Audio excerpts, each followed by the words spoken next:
What is up, everyone? Welcome back to my YouTube channel. Today we will be reacting to how NHRA lost its long-time sponsor. I'm looking forward to getting into this video because I've done a couple of videos that are like NHRA compilations, and then I've only done like one educational video on NHRA.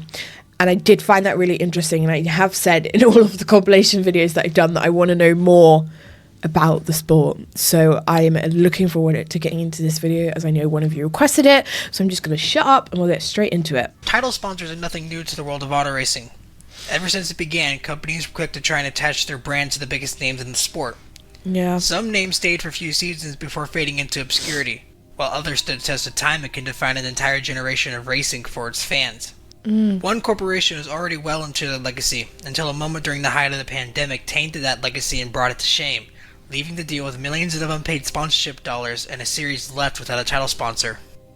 Oh no. At the dawn of the 21st century, tobacco was losing its appeal to the public. And as the health craze started to take hold in the world, it became clear that big tobacco would no longer be welcome in everyday life. That is true. The motorsports industry felt the brunt of this impact more than most other sports.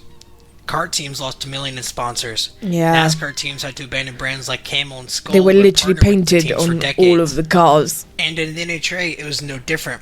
In the middle of 2001, an announcement said that Winston was going to leave the NHRA as its title sponsor. Winston had to pull out of the NHRA after the master settlement agreement between the tobacco companies and the states limited tobacco sponsorship to one racing series, with Winston opting to stay in NASCAR after being associated with the NHRA for 27 years. Tom commented until Auto Week that he has known for some time that Winston would be leaving the sport as title sponsor, and that he expected to have an announcement in the very near future. As to the series' new title sponsor, Compton would not reveal the companies he had been working with, but said an announcement will be made before the end of the season, and most likely before the end of the summer. We are looking for another long-term partner that can help us build the sport out of Compton. Okay. One who can make the investment the sport needs right now. We want a partner to help build on the momentum we've had this season. Did that happen? Winston would end up leaving NASCAR after 2 more years, and the NHRA would find their investor. In December of that year, the NHRA announced that Coca-Cola brand Powerade would step up and take hold as the series' new title sponsor, as part of a 5-year multi-tiered deal with the series. Powerade would become the official sports drink of the NHRA, Dasani would become the official water, and Coca-Cola would become the official soft drink. Coca-Cola would also boast a significant purse increase for the top 4 classes, rewarding $400,000 for top fuel and funny car, wow, $200,000 for pro stock, and $50,000 for pro stock motorcycle. Drag racing is ideal property to further Powerade's effort to reinvent the sports drink category and reinforce the brand's cutting-edge personality, said Sandy Douglas, president of North American division of the Coca-Cola Company. We are excited about the opportunity to partner with the NHRA to bring drag racing to new heights and support drag racing's loyal fan base with new innovative marketing initiatives.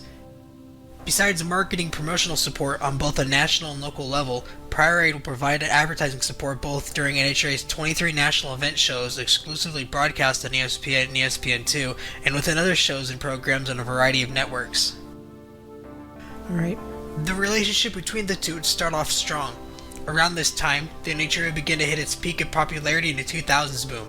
I was going to say, where is this going to go wrong? I'm like waiting for it to fail. Country, trailing behind NASCAR as quoted by ESPN. That same year, the series announced that Coca-Cola would rebrand a sponsorship, replacing Powerade with its energy drink Full Throttle as a new series sponsor, making it arguably the most fitting race sponsor series in motorsports. Well, it's yeah, one of the great synergies of brand and it's sports literally NHRA fitting in the title. Tom Compton, to have a title sponsor for what will be at minimum 12 years by the end of this current deal is a tribute to a great 12 relationship years. between NHRA and Coca-Cola North America, Coca-Cola Enterprises, the Powerade brand, and beginning in 2009, the Full Throttle brand. When you fuse the energy of Full Throttle with the speed and intensity of NHRA professional drag racing, you've got a combination that's hard to beat, said Rafael Acevedo. That's literally what I said. Manager of energy drinks at Coca-Cola North America. It's like a perfect match. We mean it when we say go Full Throttle or go home. We can't wait to unleash the power of Full Throttle and to cement the relationship between NHRA drag racing, NHRA fans, and the ultimate energy drink. At the end of its initial deal in 2012, Coca-Cola would announce it would extend its partnership with the NHRA ahead of that season's U.S. Nationals, once again opting to rebrand its partnership with Mellow Yellow. Around this time was when the partnership between Coca-Cola and the series truly began to flourish. Along with adopting the slogan Go on Yellow, NHRA announced sponsored ticket deals, such as bringing a Mellow Yellow bottle to the ticket booth and being given an $8 discount on tickets. Oh wow. This allowed for brand-to-consumer interaction that most motorsport series struggle to achieve with other brands such as Verizon and Sprint. In 2017, it looked as if the relationship would continue to grow, as once again at the US Nationals, the NHRA announced that Coca-Cola would extend its sponsorship up to 2023, continuing what would become a 21-year relationship between the Coca-Cola and the series. The bond looked strong, and heading into the new decade, it looked as though the deal between the two would possibly go into the final years of its current partnership and possibly be extended once again into the future. So, was it?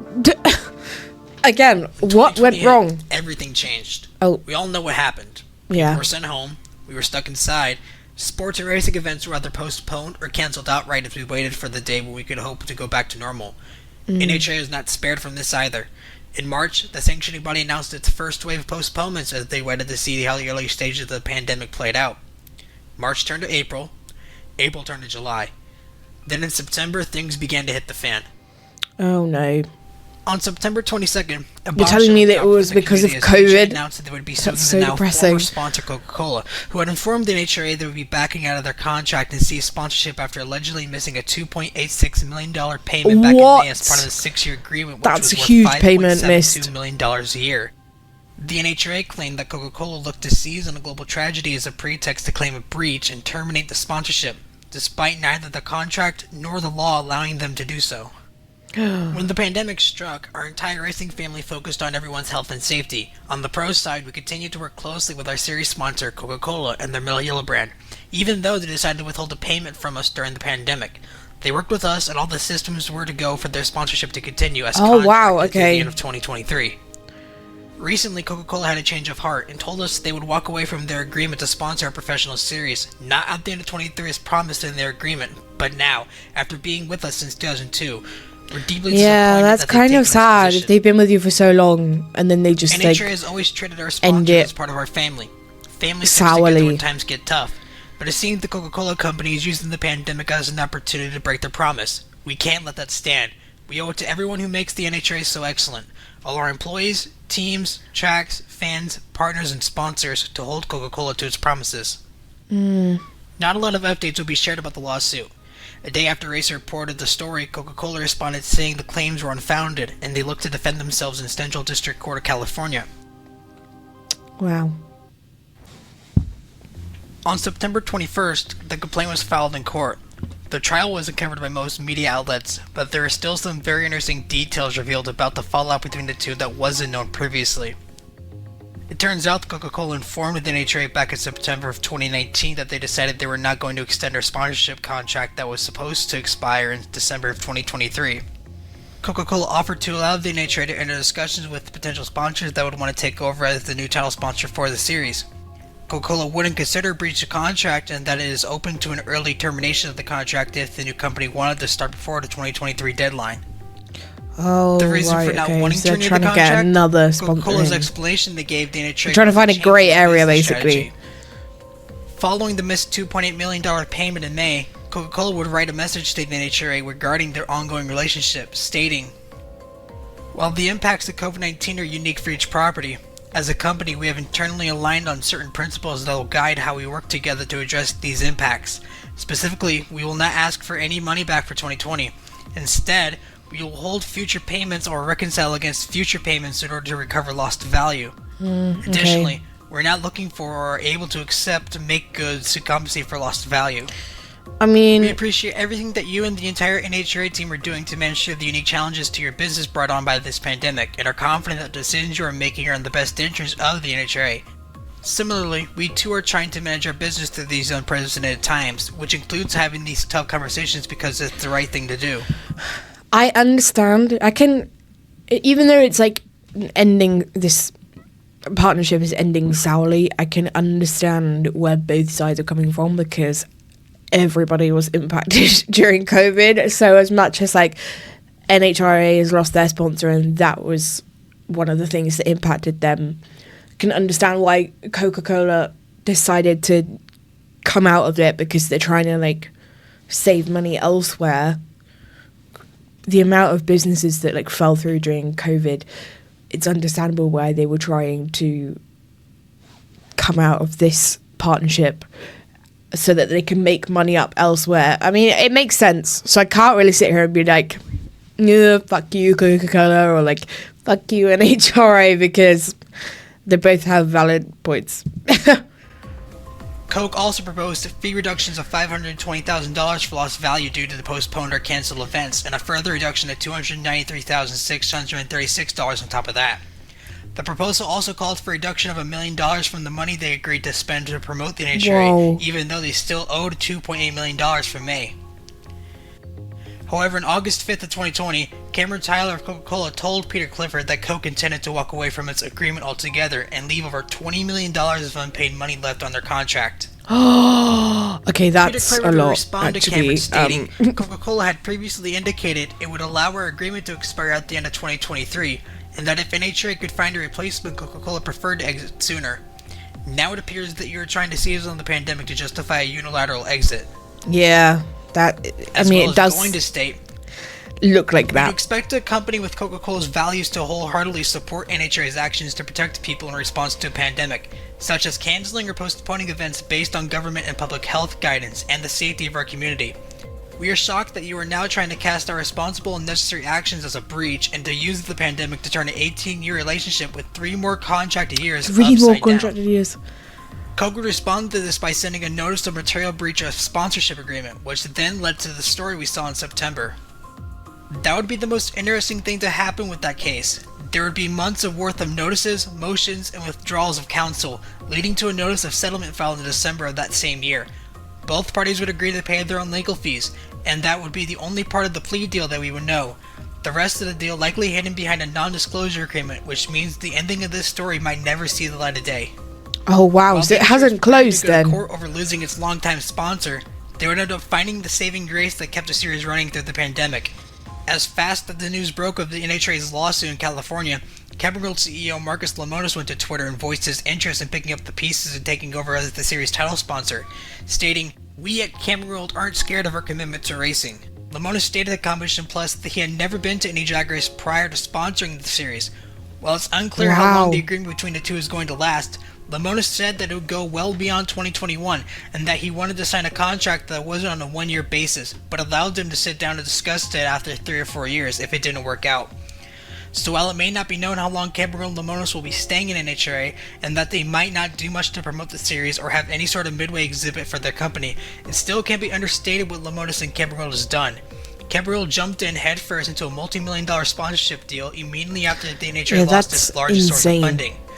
The company stuck its logo all over a form of racing that the CEO had never attended before, and is still sticking around, possibly past their initial sponsorship agreement. That alone should cement Cameron's legacy as a sponsor for the series in a positive light, after picking up the pieces of a long-term sponsor who tainted theirs.